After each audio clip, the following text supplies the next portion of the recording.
Hey, what's up? It's Mike Deary from rockguitarpower.com and superguitarlicks.com. And in this video, we're going to be talking about how to play and improve power chords. So, power chords are by far one of the most popular and useful chords to learn, especially for rock music, but it also is a really important chord shape to learn for many other styles as well. It's what I like to say is the first introduction to a movable chord shape, and we'll talk about what that is. So in this lesson, if you've never touched bar chords or power chords before, we're going to walk you through how to do it from scratch, show you all the best techniques and strategies on how to make sure you get good tone with your fingers, and also how to perfect the chord. And we're also going to be talking about how to understand how to read power chords, whether it's in a guitar tab or just a simple notation of chord changes. So let's dive in. So when we talk about power chords, what is that shape? And it's these guys right here. And I also have another view I'm going to turn on for my fingers so that you could see what's going on with, let's find out where we are. There we are. Okay. So we're going to take a look at and get a close up on our fingers too.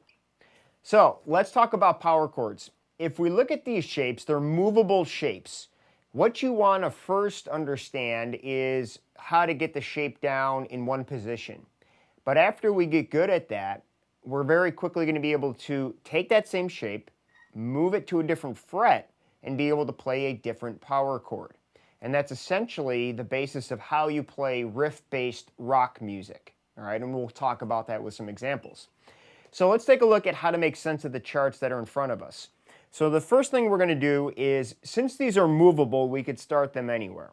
But for sake of ease, we're always going to start it right now on the 5th fret. All right? So the way we look at this chart is that the number that we see on the string, in this case, represents the finger that we use. All right? So in other words, if I'm on the 5th fret, on the big string, we're going to use our first finger. And then the next note is going to be 2 frets higher. So in this case, it's going to be the 7th fret, and it's played on the A string. And then the next one is going to use our pinky, or 4th finger, and we're going to put it right underneath the ring finger.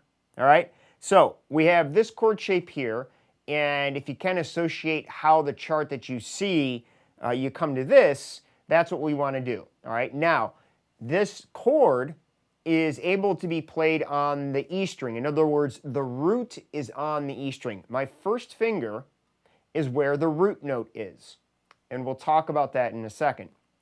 Now, if I take this chord shape and move everything down one string to the floor, so now I'm on the A, D, and G string, I also have a power chord here. So it's the same exact chord shape. You could root it on either the big E or the A string. Now, there's certainly other ways we could play this chord, but this by far is the most popular, and this is the only thing we want to really concern ourselves with right now. So if we take it on the big string at the 5th fret, okay, what I mean by movable is if we take this chord and I move it down let's go 2 frets, it becomes a G power chord. All right? So if I played here on the 5th fret, it's an A power chord. The reason why is because the note on my first finger, the 5th fret on the big E string, is the note A. So this becomes an A power chord. And now if I need to play a G power chord, I just slide this whole thing down to the 3rd fret. The shape of the chord does not change. It's always the same.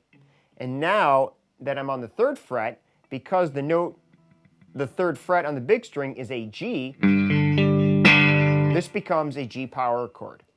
So if this is your first time hearing about movable shapes, whether it be a scale shape or a chord shape, in this case a chord shape, here's why this is so useful and powerful. Now if we take a look at this chord right here, and we want to play a chord progression that goes A to G, okay? If you start by learning open chords, here's A, and here's G. So if I want to go A to G, all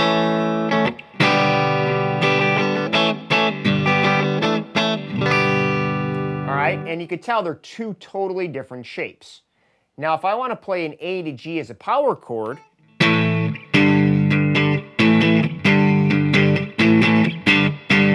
it's the same exact shape. I just need to slide down 2 frets, which makes it a lot easier.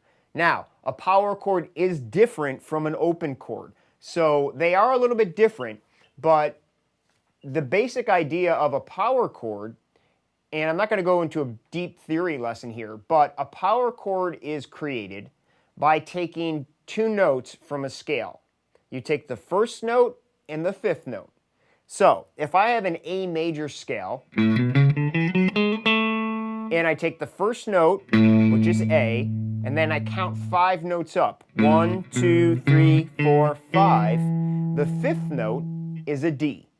Okay? So the 2 notes that make up an A power chord are A and D. If you don't know that or don't want to know it, don't worry about it. It's not as important right now. The more you do know and understand, it's certainly going to help you, but it's not an important concept right now. We're going to keep this simple. But if you want to know, a power chord on A is going to be an A note and a D note. Now, that's 2 of the notes that's in our shape.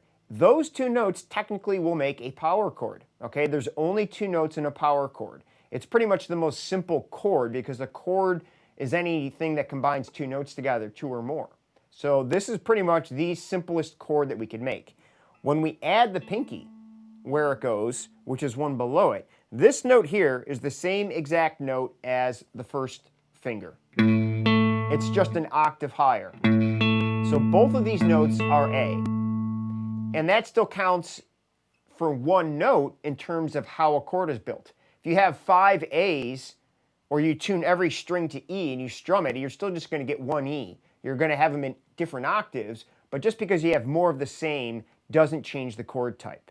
So because we have the root note here, and then the 5th, and then we add another root note, it's just a power chord that has 1 extra root note in it, okay? So when you do this chord shape, this is the best way we want to kind of use it that is great to start off with. Now, let's talk about how to make this chord shape sound good. If you're brand new to guitar or you're still kind of getting your main, chops down, stretching is tricky. Anything that involves, really getting your fingers apart and pushing in can be very tricky and can be a little bit sore. But the best way that I like teaching this, there's 2 methods you want to use. Now, if you already know a chord progression that uses these chords, I recommend doing everything with first finger first, okay? Because it'll allow you to play the melody of the song. In other words, if I play a very popular chord progression,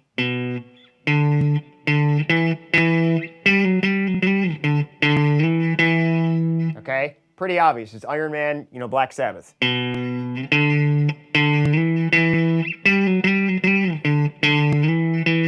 By just using where my first finger goes, number 1, I get to hear the melody, and I can immediately get, results and hear that I'm making some improvement. But also, watch me play this in context of the main groove.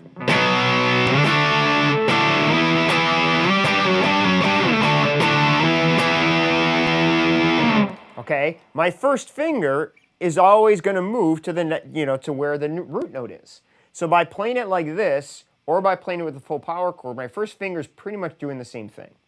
So if you want some quick results and you have the sheet music in front of you, the guitar tab, or whatever it is you're learning from, you're going to want to try to just play that melody with just the first finger. Do not worry about playing the full power chord and making it sound good. We'll get to that, okay?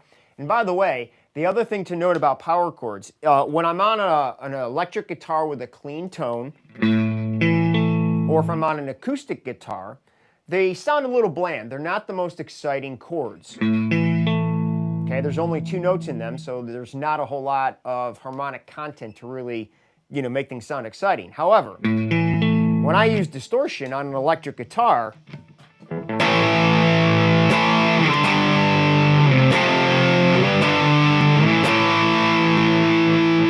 this is the quintessential rock tone, all right? A power chord on an electric guitar with distortion is literally what makes rock, sound like rock.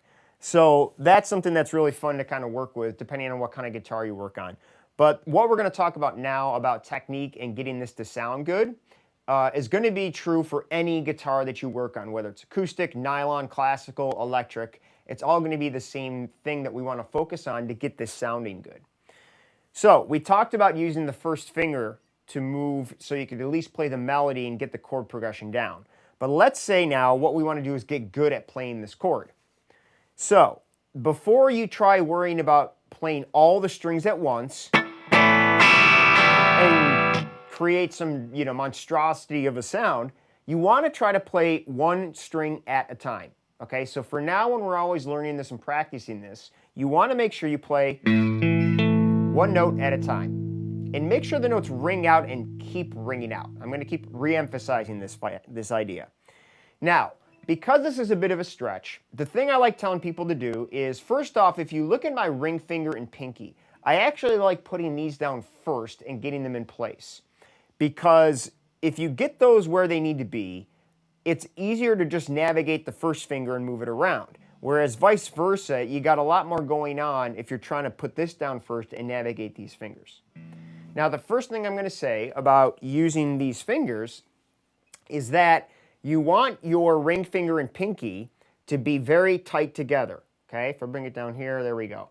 You could see that there's no space in between my fingers. I'm actually pushing them together so that they act like one big finger. Okay, you don't want this. You don't want to have the space here where when I'm putting it down, I have space, because that makes things wobble. It makes things hard to figure out, and you don't feel like you have it down. Now watch here. When I actually lock these two together and really push in together, they're one finger. It's like one big chunk of a finger that's going to move together. So the first thing that you want to do is try putting those down. In this case, we're at the 7th fret of the A and D string. Right? Okay, so now what I'm going to do is make sure that my first finger now stretches over. But even before I do that, one tip that you want to make sure of is when you're using your ring finger and pinky, make sure they are as close to the fret as you can get. All right, I do have a bunch of room within this fret where I could move these fingers. The best place to keep them is right up towards the front of the fret. So if I'm on the 7th fret, I'm pushing these over, getting real close to the 8th fret. And that's where I want to keep those fingers, because that's what's going to get me good, clean tone. So before you worry about your first finger, the other thing that we want to do now is make sure that we're pushing in good and hard and getting good tone. So what does good tone mean? Here's bad tone. Okay, the note's not ringing out, or if it does, it's very muted. You can hear the reverb on this more than you can hear the actual note. That's usually a fact of me just not pushing in good hard enough. When I really focus on pushing, and I'm pushing into my thumb, by the way, when you're doing this motion, you want to think about squeezing these two together into the guitar neck. So that is what's going to get good tone. If you hear the notes that are dead like this, first thing to do is just try pushing in harder. And then if you're still not getting great notes, try making sure you're up closer to the front of the fret. But if you get too close, you're going to get into that 8th fret, or you just get buzz. So you just got to play with it, okay? Now, the other thing that you want to make sure of is that your thumb is going to be hanging out more towards the middle of the guitar neck. What you don't want to do is have your thumb come up way up here, because that's going to make the rest of your fingers really hard to move. If my thumb's up high, I can't move these fingers much. All right? If I bring my thumb down to here, I have a lot more flexibility. These fingers are able to move a lot easier. All right? So, something to keep in mind there. All right? Now, the next thing is that I also want to make sure that there's room between my palm and my fretboard. Okay? What I usually like to do if I'm working with someone is use a pencil and make sure that you could always fit a pencil in between the palm and the fretboard. Again, what you don't want to do is come up where your palm is actually touching the guitar neck. Because if you look at my fingers, that's one of the things that's going to really restrict movement. So I want to make sure that I come down and I have space between here and my thumb's in the middle of the neck. The last thing to think about is getting your wrist around and out away from you. The way I like to tell people to do this is think about rolling a bowling ball, okay? So if I take my arm and throw a bowling ball like this, that's literally how I'm going to hook my hand around the guitar neck. So in other words, if I'm at this angle, I'm going to put my thumb down and then I'm going to push my wrist around. And this is going to get me a ton of room to do things with the rest of my hand, okay? Now, it takes some practice because it's an awkward position, but you just got to work it and take it slow and steady. But now I have all of the technical and technique components that I have to worry about. I'm going to turn this other view off, that we want to worry about to get this chord sounding good. So check it out one note at a time. Great. Now what I'm going to do is move it down one string each. And as you can tell, I'm pressing down. The notes are still ringing out. Okay, what you don't want to do is just go and then just come off and it sounds like crap. Practice holding those 3 notes out. And it's good to do it with a clean tone first because honestly, you know, the distortion will hide a lot of things technique-wise. Once you get it clean, you can go ahead and turn your distortion on. And really hear that cool sound. And again, if I move it down one each,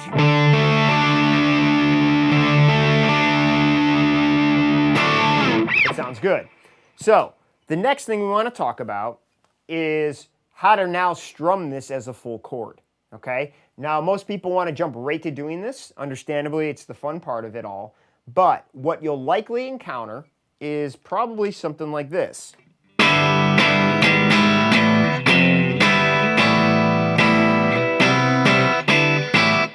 Or, so why does that sound like such crap? Because the problem is, when you're playing rock music or just strumming your guitar, you want to strum all the strings for the most part. All right, you don't want to be careful about what strings you hit, especially with rock music. You don't see rock musicians, you know, sitting there and going, all right. All right, it literally affects the quality of the sound. So you want to be aggressive with these. So the biggest tip here is that we want to control and mute the strings that we do not want to ring out. So if we look at this shape again on the big string, we have 1, 3, and 4. Now, if you notice, the bottom 3 strings aren't playing any notes, and there's not a 0 up here, meaning to play them open. So we don't want them to ring out. So how do we do this? With my first finger, what I'm doing is actually laying it flat enough so that the skin from my finger is touching the bottom 2 strings. Okay? And by doing that, if I now play one note at a time, you could hear that those bottom 3 strings are muted. So now, when I really play everything, you're not hearing those bottom 3 strings. You're muting them and you're controlling them. All you're hearing are the 3 strings that you're trying to make sound out and push down on them. On the big E string, this is a lot easier. It's the easiest way to do it, all right? So now that I have this down, turn your distortion on, get that chord down, play one note at a time, and when you think you got it, wail through those strings and just enjoy it, all right, if it sounds good. Got to work on it, all right? It takes time, it takes practice. But what you're going for, again, is the ability to be able to play all the strings at once, but only have these 3 strings or these 3 notes ring out. And now if you move it down to the 3rd fret,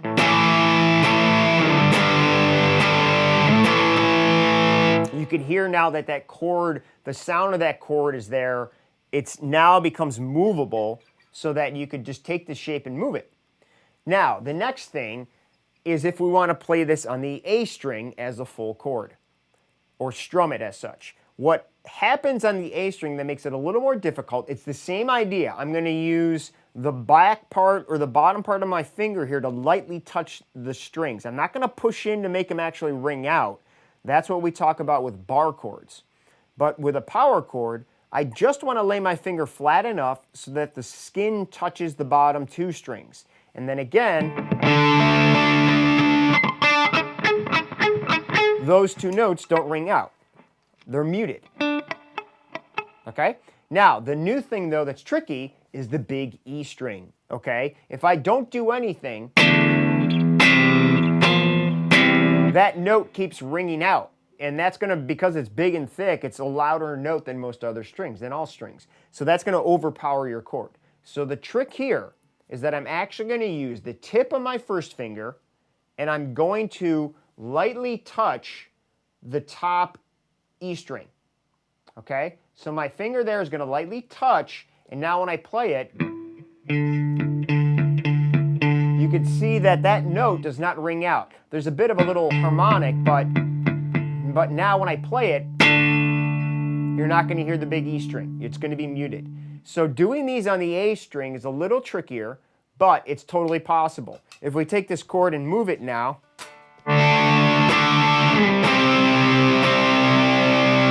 now we got it movable. Sorry, this other camera's got a delay on it, so we're going to avoid using that.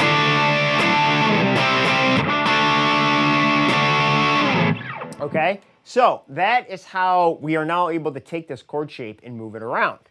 All right, that essentially is your main idea of how to make a power chord sound good and the idea of making it movable. So now let's talk about how do we make sense of this chord if we're looking at guitar tabs, if we have a little chord chart in front of us or whatever, okay? So we're going to take our chord shapes off of here, and what we're going to do is let's talk about, we'll take a song, and let's keep it simple. I'm going to do, hang on a second, let me find out where this guy is, and I think it's under here. Here we go. Okay, so this one here, if we can call it up, where'd you go? Nope, not that one. Okay, we're going to go jumping actually right into, those two aren't going to show up at the moment. Let's do Iron Man. Okay, so the one we started with. So this is just a quick sketch that I wrote out of Iron Man. And I purposely like teaching this with a handwritten sketch. Because if you could make this make sense, anything you see is usually going to be that much better. But what I have in front of us is technically enough to play this riff. I didn't get super critical on the rhythm, so my apologies if it's not exact. But let's take a look at what we see here, okay? We have, at the top, the actual chord names. So if this was the only information I was given, we have B5, D5, and E5. Let's just take those 3 chord shapes. Now, you can see that all of the chord names in this chart have a 5 next to the letter name. The number 5 means to play a power chord, okay? We talked about a power chord always having the root in the 5th, so that 5 actually represents the 5th. So again, if you see the note 5, or the number 5, next to a note name, that just means to play a power chord. The note name itself is the root. So, if we need to start off with a B5, if I only had that piece of information, I would know that, hey, the 5 means I need to play a power chord. So I know that shape. I just now need to find the note B, and that's where I'm going to play this chord. Hopefully that makes sense. Now with guitar, we have the option of finding the same note in different places. So to make this simple, we're going to try to find this on the A string. So if we have notes, we're going to start with the open A string. If you don't know your note names, that's the other thing that's good to learn. Now there's a chart that I have. It's in Rock Guitar Power. In Volume 1, there's this course, Lesson 6, called the Fretboard. And this chart in front of you shows all the note names represented on the actual frets. Now, here's something that kind of calm a lot of people down when they see this and get worried about the fact that, oh no, now I need to learn all the notes. We don't need to do that, okay? We do need to get familiar with the note names on the E string and the A string, because these are the 2 strings that we actually root our chord shapes on. The other 4 strings, yes, we can do chords there, but we're not going to talk about that. We're going to keep it simple right now. And these power chords are rooted on either the big E or the A string. So it is very helpful to spend time trying to name the notes and be able to name the actual notes along just those two strings. All right. Now, if we look at this chart, the chart in front of us, open A or the A string open, that's the note A. The next note is going to be B flat, and then the next note is B. So using this chart, or if you just know, the basic fundamentals of music and notes, that is going to be our note B. So when we see our chord here, or our song, and we see B5, we found the note B. So now we just build our power chord on that note. And there we go. So, and if I throw some distortion on, there we go.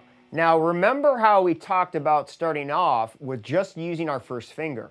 So again, if I just want to keep this simple, we got B. And then if you look at our chord chart, the next one we need to play is D5.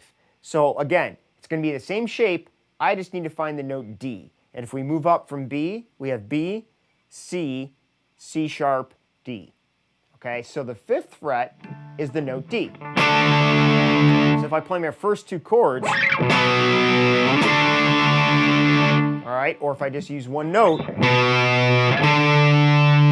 now the next chord is E5. Again, same shape. You're already on D. E is up 2 frets from D. So now we go to the 7th fret. Now, if I only had the chord names, I don't have the rhythm. So for this, you just got to use your ear and play the melody as it sounds. Okay? Just playing that, I could hear Iron Man happening, right? If I play it with full power chords, we got our tune, okay? Now, the next notes are going to be, what do we got here? G and F sharp. Again, everything has a 5 next to it. So you could immediately not worry about the rest of the riff because you know you're always going to be playing power chords. I just need to find the notes. So if we left off on E on the 7th fret, we're going to go, 7th fret. 8th fret is going to be the note F, F sharp, G. And then I'm going to go G sharp to F, G sharp to F. All right, and then I just go D to E. So our whole riff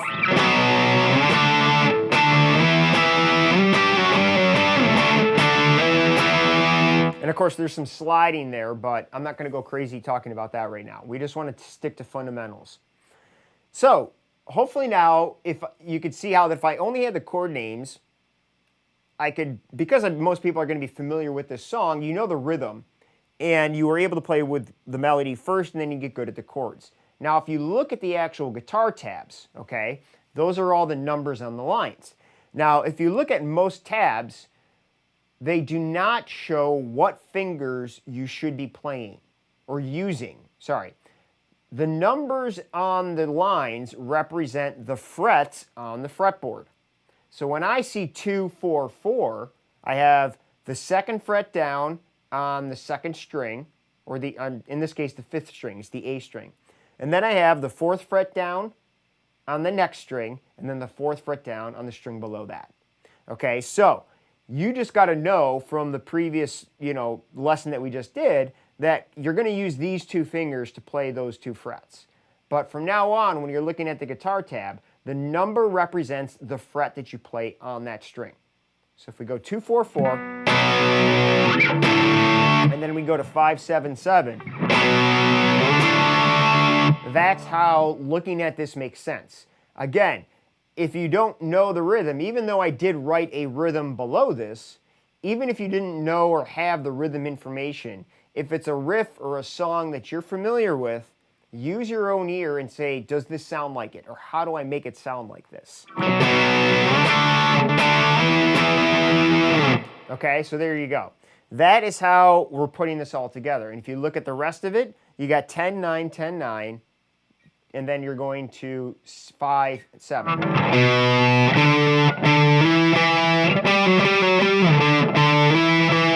Again, get good at it with one finger. and then try to do the full chord.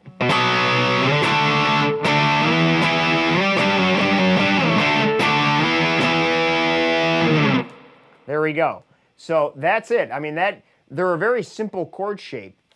We'll do one more example here of a song that these are going to be used in. And that song, maybe not. I don't think I'm going to be able to call it up right now. Yeah. Let's see if I could find this real quick. Oh, actually, looks like I moved this guy way the heck out of the way. Yeah, so let's talk about, there's one other thing I want to talk about, though, in this lesson. Actually, there we go. There it is. Smoke on the Water. Okay, our other most famous power chord rock song. So in other words...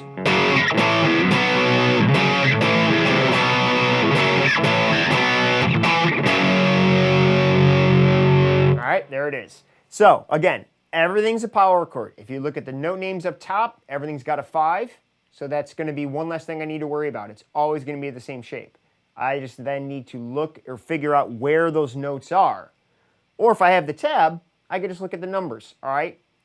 And another trick that if you have a guitar tab, if you look at all the numbers, you could always see that it's the same pattern. There's one note and then 2 strings have 2 frets higher. So again, visually, I could very quickly recognize that everything I'm going to play is a power chord.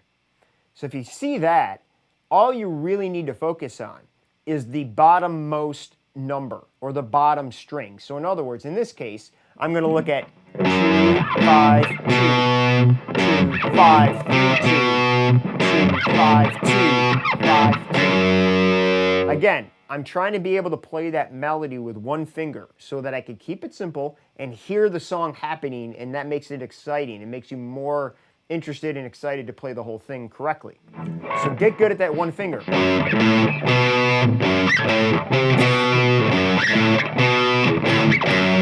And then if we get the whole chord in there,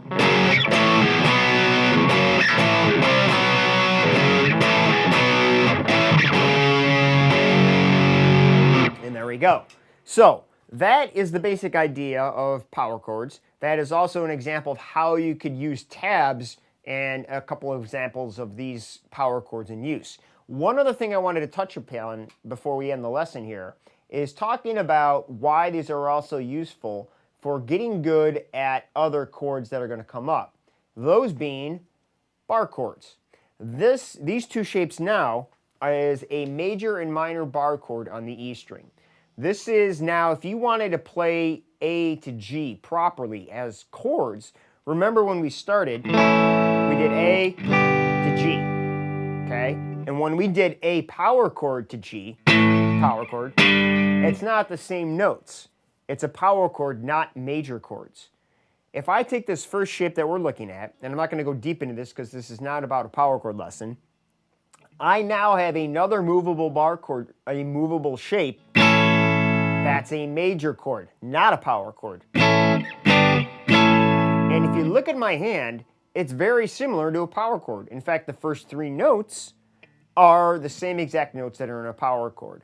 And if you look at my first finger, this is a bar chord because my first finger actually bars. Now I'm actually pushing down on the strings. The only string I need to actually have ring out is the little string on the bottom.